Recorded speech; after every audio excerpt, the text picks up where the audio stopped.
ପୁଅରେ ଦେଖୁଛୁ ତ ବୟସ ହେଇଗଲାଣି, ବେଳ କାଳ ସରି ଆସିଲାଣି, ମତେ ଟିକେ ପୁରୀ ନେଇଯା ଶେଷ ଦର୍ଶନ ପାଇଁ।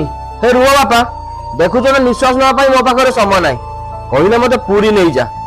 ଏବେ ତମର ବୟସ ନାହିଁ ବୁଲିବାରେ, ଚୁପଚାପ ଏଇ ଘରେ ରୁହ। ବୟସ ହେଇଗଲାଣି, ତତେ ଦେଖିବା ପାଇଁ ଭାରି ଇଚ୍ଛା ଥିଲା, ଯାହା ତ ଲୀଳା।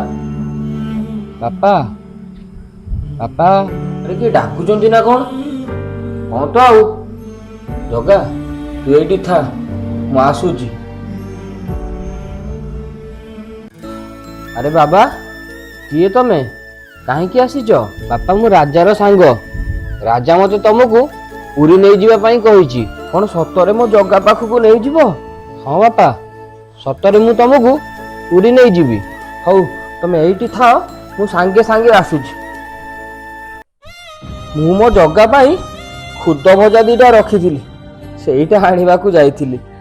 ହଉ ଚାଲ ଏଥର ଯିବା। ସବୁ ହେଲା ଯେ, ହେଲେ ବାପା ତମ ନାଁଟା କଣ? ମୋ ନାଁ କାଳିଆ। କାଳିଆ?